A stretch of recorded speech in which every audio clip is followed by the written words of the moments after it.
Hari Om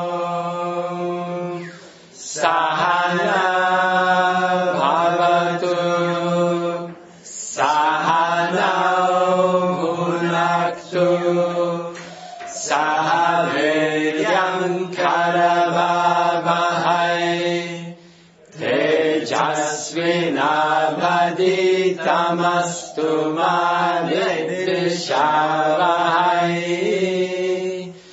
Om Shanti Shanti Shanti. Om Jaya Shri Krishna Chaitanya Prabhu Nityananda Shri Advaita Gadadhara Shrivasadi Gaura Bhakta Vrinda. Hare Krishna Krishna Krishna Hare Hare, Hare Rama Rama Rama Hare Hare.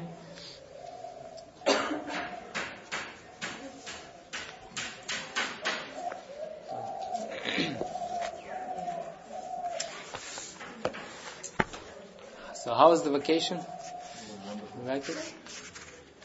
More than 2 weeks? Huh? Okay. Now we start with the preface of Nectar of Instruction.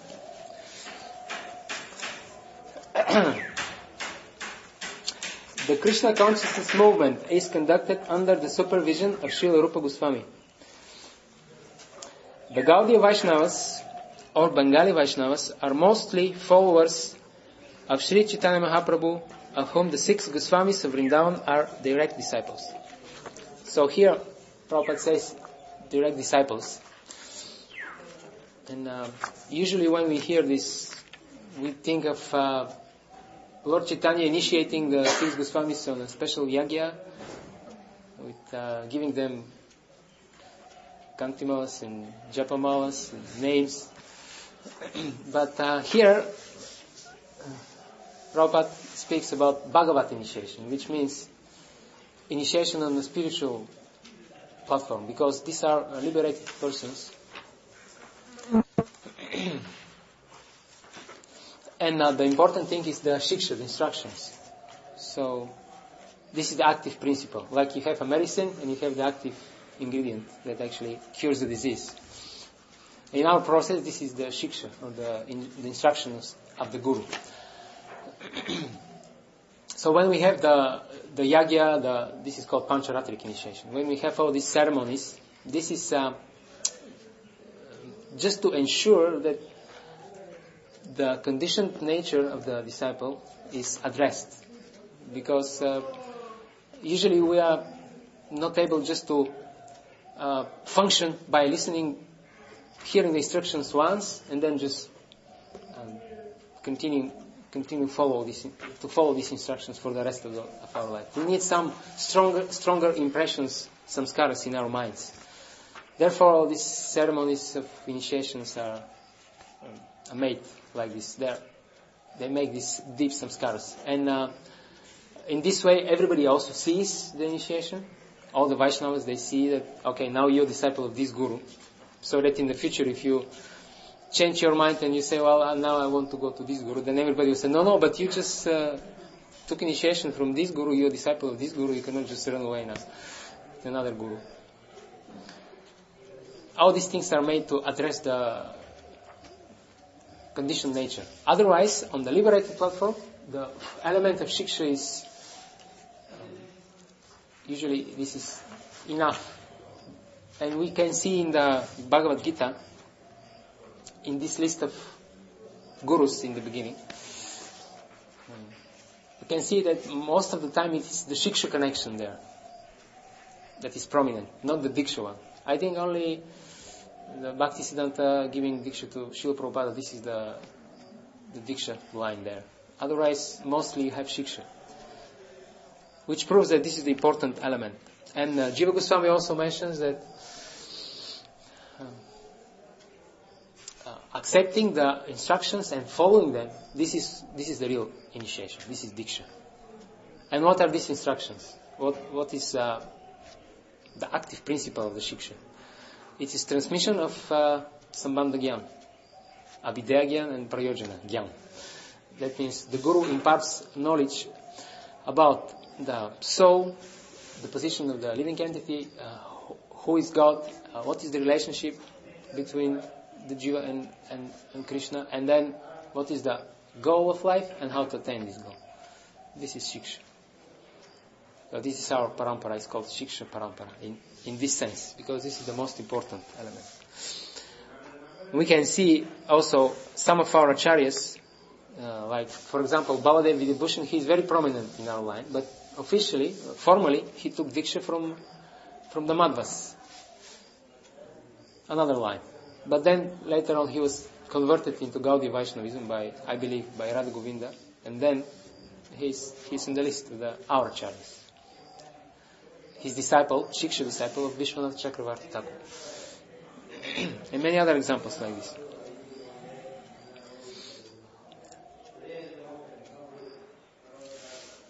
So the real initiation is to accept the instructions of the spiritual master, as Prabhupada says, as heart and soul, as the heart and soul. And this can happen before the process of formal initiation, before the yagya.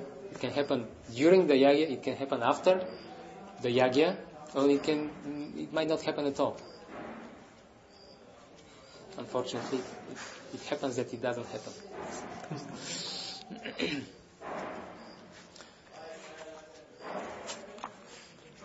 Yes? This principle in misuse, that you say that, if you are on a liberated platform, but some person who is actually on a liberated platform is not conditioned by the modes of material nature, would it be possible for him to be initiated on the Bhagavad platform? And how soon? Will it be possible? Yeah. But this is the example of the six Goswamis. They were initiated. Exactly, but I mean like now. To be misused. Now, You mean if someone is... avoid Uh-huh. being misused. Well, this is why we are following the Pancharatric initiation and the Vedic initiation. Like, for example, here in the Gurukul, the boys, they're getting Vedic initiation. They're getting the Brahma Gayatri and the Brahma Mantra. Then later on, when they're qualified, they might get Pancharatric initiation. From a... Sorry? They're doing it the other way around. Getting what we, would usually get as a second initiation, but as their first initiation. But there is a difference. What is in ISKCON is known as second initiation is not what is given here as a Vedic initiation. It's not. It's different thing. Therefore, the Gurukul boys, they cannot go and worship with this initiation to worship the deities on the altar. They get only the Brahma Gayatri, not the other mantras. It's a difference. So they have to be qualified and then to receive first and second initiation eventually from ISKCON Guru. And then only they can go on the altar. It's different. So how would their initiation fit in that system? Because I also heard that how we are getting initiation is a modification of how it used to be in the context of Prabhupada changing. No, there are 5 elements of initiation, and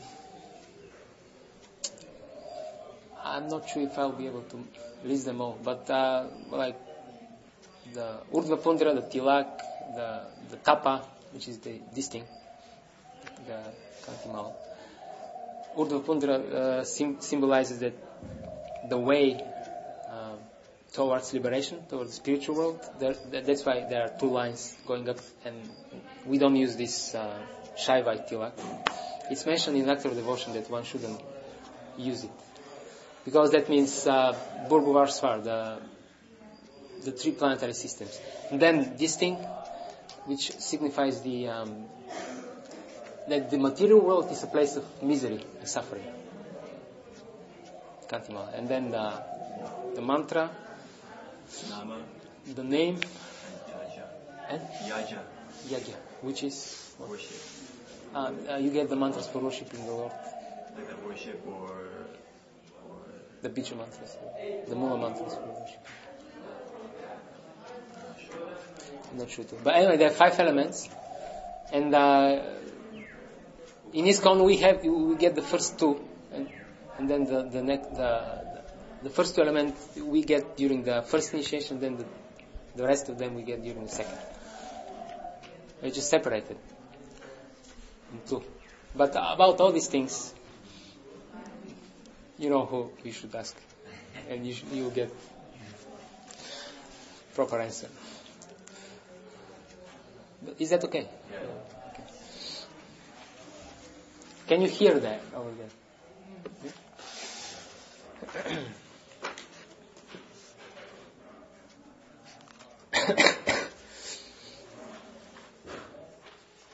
Therefore, Sri Narottam Das Thakur has sung Rupa Raghunatha Pare Haibe Akuti Kabe Hama Buchabase Yugula Piriti.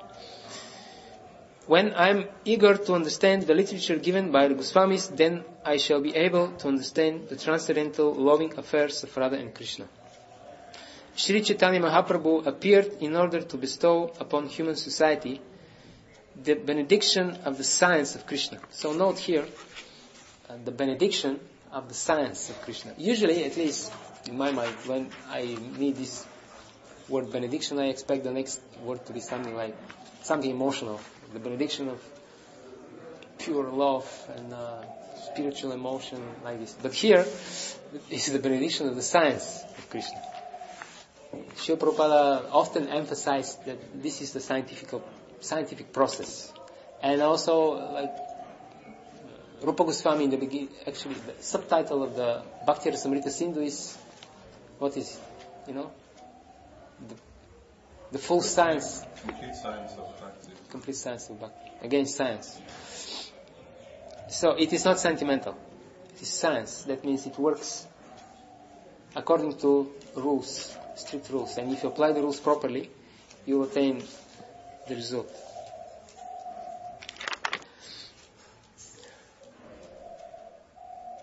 Sri Chaitanya Mahaprabhu, okay. The most exalted of all the activities of Lord Krishna are his pastimes of conjugal love with the gopis. Sri Chaitanya Mahaprabhu appeared in the mood of Srimati Radharani, the best of the gopis. Therefore, to understand the mission of Lord Sri Chaitanya Mahaprabhu and follow in his footsteps, one must very seriously follow in the footsteps of the 6 Goswamis. Sri Rupa Sanatan Bhatta Raghunath, Sri Jiva Gopala Bhatta, and Dasa Raghunath.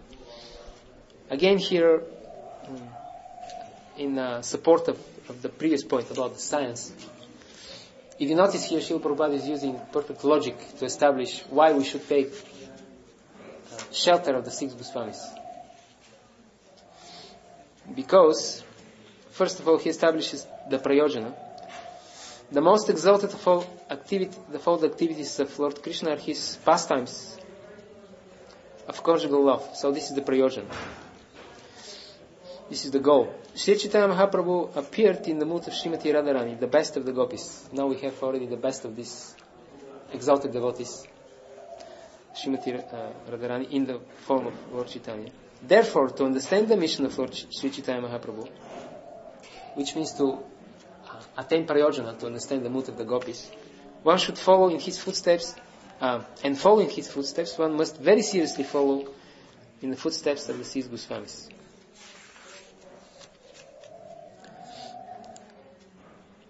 So this is our goal. And other sampradayas, they don't aspire for this goal, to understand this intricate, intimate pastimes. And there are some who aspire for this, but they're not qualified. So some don't know, well, they know, but they don't aspire. This is not their mood. Some do aspire, but they're not qualified. Why they're not qualified? We'll understand by reading the next paragraphs. Sri Rupa Goswami was the leader of all the Goswamis, and to guide our activities, he gave us this Upadeshamrita, the nectar of instruction, to follow. As Sri Chaitanya Mahaprabhu left behind him the 8 verses known as Shikshashtaka, Rupa Goswami gave us Upadeshamrita so that we may become pure Vaishnavas.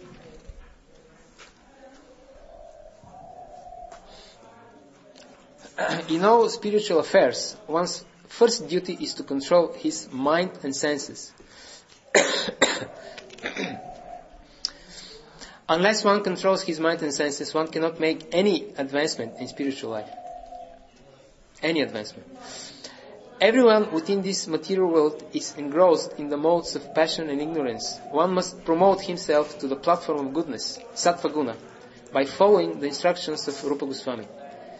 And then everything concerning how to make further progress will be revealed. So, very strong point here. All spiritual advancement starts with controlling the mind and the senses.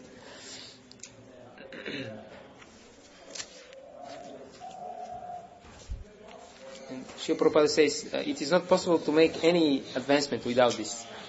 So any kind of yoga requires control, self-control. And even you can see the other yoga processes, they require even more rigid sense control than our process. This is so because they don't work on the basis of changing the taste of the soul. And this is the reason why they always try to keep the sense objects as far as to keep them as far away as possible. Thank you. Because we see from the history, even great elevated yogis, they are prone to fall down, because the taste is not changed. This is explained in the Bhagavad Gita. Vishaya vinivartante, niraharasya dehinaham, rasavarjam rasopyasya, param drishtva nivartante. Even when one restrains his senses from the sense objects, it doesn't mean that the taste is changed or purified. The same like when one follows a diet. Like there were 2 feasts recently. What was Prabhupada disappearance, and then before that we had another Govardhan also. I couldn't go for either of those because I was sick. It doesn't mean I restricted my senses, but it doesn't mean I was happy about it. I was not happy at all. So yesterday I was invited for Prasharam, and there was a feast, so I tried to catch up, compensate. No, the taste is the taste is there, and this is the process of the Jnanis and the Yogis. They cannot change this material taste, so they have to stay away from the sense objects. But the process of bhakti is so powerful that actually changes this taste, purifies the taste. And then a devotee, he can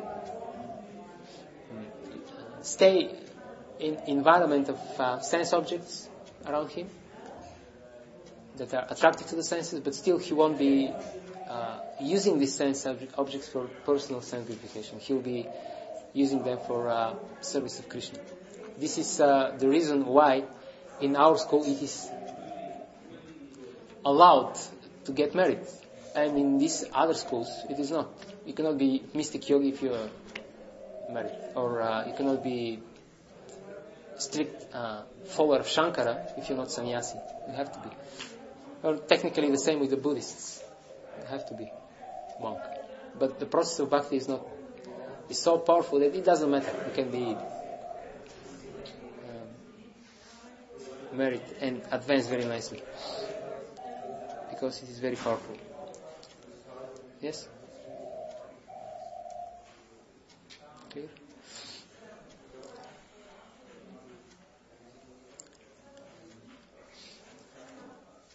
So why there should be sense control, mind and sense control? Why we're talking so much about this? And why Prabhupada makes so strong this point here? That unless one controls his mind and senses, one cannot make any advancement in spiritual life. Yes? Because then the intelligence will be guiding the mind instead Yes. of the senses. Yes, the intelligence coming from the Shastra and the Guru will guide us. And in this way we will... this is what you wanted to say? More or less. Yeah, okay. And in this way, if the intelligence is the guiding factor, then we won't slip, we won't make the usual mistake that is being made in these intricate spiritual matters, especially when we talk about rasa, a loving relationship between Krishna and his devotees, which is to mix the spiritual and the material taste. If we are not self-controlled, then we will inevitably mix this spiritual and material rasa, and we will take the spiritual pure pastimes of Krishna and his intimate devotees as material thing, and we will even maybe try to imitate these pastimes. We'll talk elevated talks about Radhakund and gopis, and at the same time we'll be lusty inside. It's very detrimental for the spiritual advancement. It's offensive, so it should be avoided. There is the story of one Gaudiya Matsanyasi who was approached by a Western devotee about some very intimate pastimes of Radha and Krishna, and so the devotee asked Maharaj, so what is, give us the Siddhanta about this pastime. And then the sannyasi, he became angry.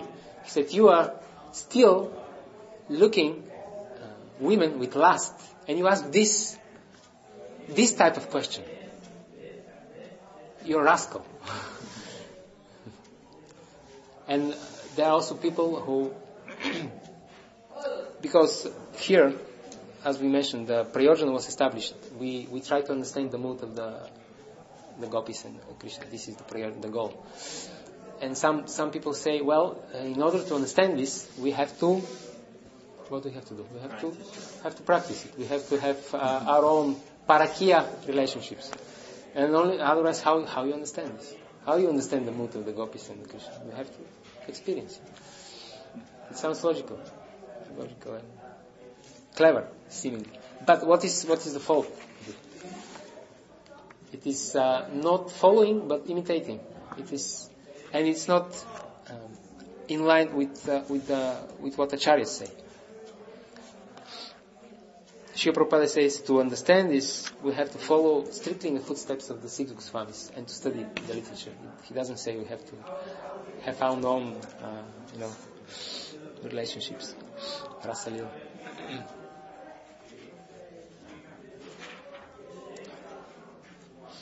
But there are many people who become bewildered by this. So even if you want to attain something in the material world, still we have to control our senses. It applies for both material and spiritual success. Like in the West, we don't have this so much in ISKCON also, but at least we have here gender separation, but to some extent. But in the West, it's not an issue. It doesn't exist. And people work together there. And in one office, there are young men and women, they work together. And it's like pressure cooker. It's so tough. But still, because this is the rule of the place, they want to make money, they want to stay, they want to build career, they have to follow the rules there. That you don't have an affair with your female colleague there. So otherwise they'll kick you out. So still, you have to have sense and mind control in order to attain any success in any field. So it is essential. It has universal application, spiritually and materially.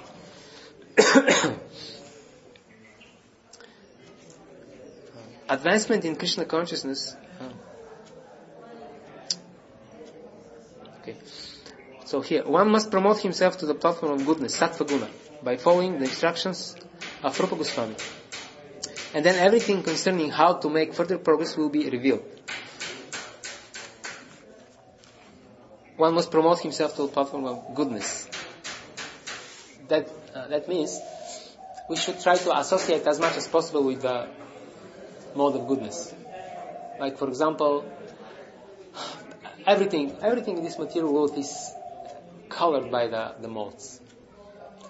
the way we talk, the way the clothes we wear, the time when we get up in the morning, the food we prefer, everything is colored by the modes. So to associate with the mode of goodness means to mold our life in such a way that we are in contact with these elements of goodness.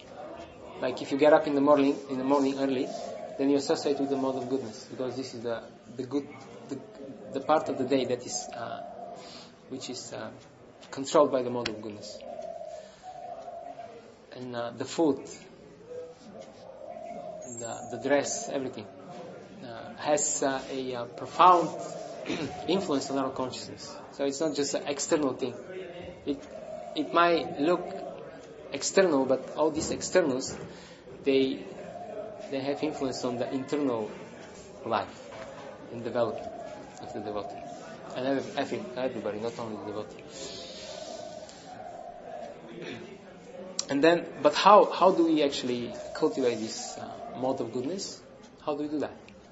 Just by associating with the mode of goodness? By extra, like, separate endeavor? Or association with the devotees? That means... on a more elevated platform? Yes, that means by devotional service, basically. This is a confusion sometimes. The devotees, we hear that we have to cultivate the mode of goodness. And sometimes we think, well, that means we have to have extra separate endeavor. No, but just by practicing bhakti, the mode of goodness develops automatically. This is explained in Bhagavad Gita. Krishna says, famous verse, Mamcha Yogya Vicharana, Bhakti Yogena Sevate. By being fully engaged in devotional service and not falling and not falling in any circumstance, then one transcends actually the modes. Not only he will be established in the mode of goodness, but he will transcend the modes. Bhakti Sagunan Samatityaita Brahma Bhuya Kalpate, and he will be established on the transcendental Vasudeva Shuddha Sattva level. And then from there the real devotional service starts. So it's not separate process. We have to develop the mode of goodness, as Prabhupada mentions here, but it is done by practicing bhakti. And then when we develop this mode of goodness, then everything concerning how to make further progress will be revealed. This is the characteristic of the mode of goodness. One can see the things as they are. In Bhagavad Gita there is an example of someone who is in the mode of goodness. He sees clearly what is religion and what is dharma and what is adharma. He can distinguish. He knows. Then someone who is in passion, for him doesn't matter actually. As long as he can attain his practical enjoyable result, he doesn't mind dharma or adharma. He can do both. Sometimes he's dharmic, sometimes he's adharmic.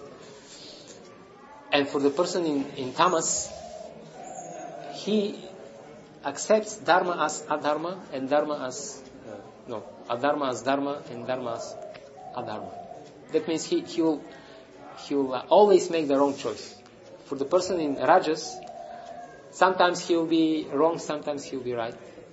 As a matter of by chance, he might act righteously. But the person in tamas, for him he doesn't have chance.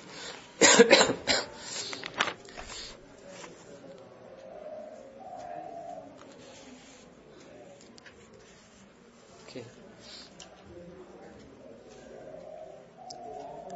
Advancement in Krishna consciousness depends on the attitude of the follower. A follower of the Krishna consciousness movement should become a perfect Goswami. Vaishnavas are generally known as Goswamis. In Vrindavan, this is the title by which the director of each temple is known.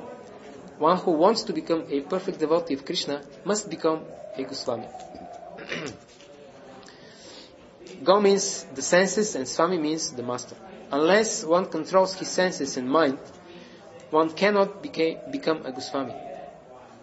To achieve the highest success in life by becoming a Goswami, and then a pure devotee of the Lord, one must follow the instructions known as Upadeshamrita. So, again, the same point. First, one should be self-controlled, to establish oneself in the mode of goodness by becoming a Goswami. And then, a pure devotee of the Lord. The same point is made in Bhagavad Gita. Brahma Bhuta Prasanatmana Shachatina Kankshati Samak Sarveshu Bhutishu Mad Bhaktim Labate Param. First, one should be established above the modes, and then the real devotional service starts on the liberated path. Mad Bhaktim Labate Param.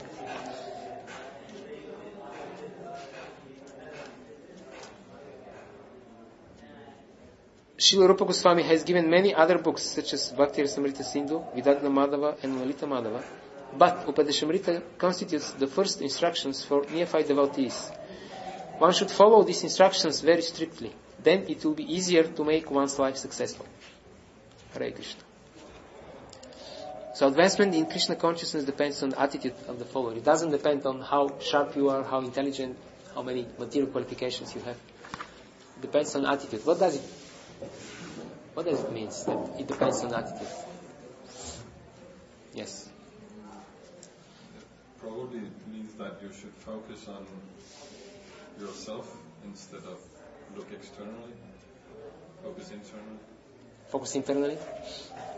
Instead of criticizing others, for example? For example. For their faults. Focus on your own. Yeah, and instead of suggesting to a spiritual master that should be Brahman initiated, maybe you should try to get qualified. About to get the qualities. Yes, exactly. As Prabhupada says, first deserve, then desire. Yeah. Okay, good. You probably want. Yeah, also about having that intense determination and conviction that, like in this example, that to follow the Krishna consciousness movement should become a perfect Goswami. But that is the strong determination that's the focus. That's what we have to do. As it will be mentioned later in the verses Utsaha, Nishchaya, determination, patience. Yes. Yes.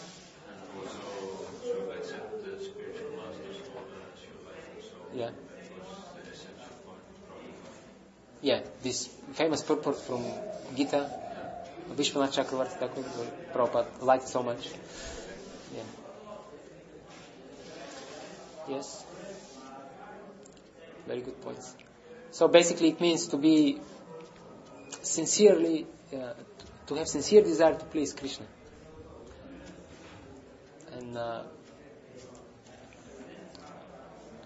doesn't require any other material qualifications, but just sincere desire, intense desire, greediness to attain this pure devotional service. This is the only qualification, according to Rupa Goswami.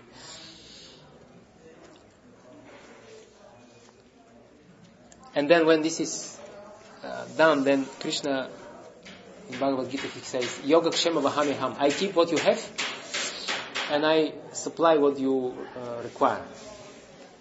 It's a very good deal.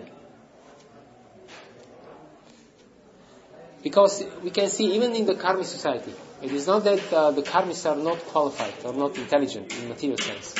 There are many intelligent, qualified people, but what is lacking there is character, the good qualities. In the sense of, you are qualified, you are intelligent, you are above the medium level of the average people. But how do they use this advantage? They use it just to exploit these other people, to take advantage of them. This is the reason why we have 1/4 of the population on the planet is using 85% of their resources. This is because of this. They are qualified, they are intelligent, but they misuse these qualities to exploit the rest of the people. And in the process of devotional service, it's just the other way around. It is not important how much material qualifications you have. The important thing is the sincere desire to please the Lord. Okay.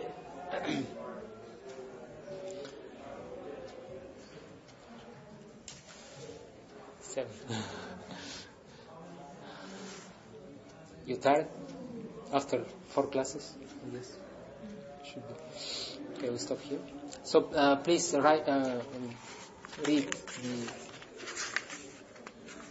next mantra, the next verse for tomorrow. And by the way, if you're wondering what are the important verses to learn by heart from Upadeshamrita, they are number 1, number 2, number 3, and number 4. The first 4. You know them already by heart? Yes.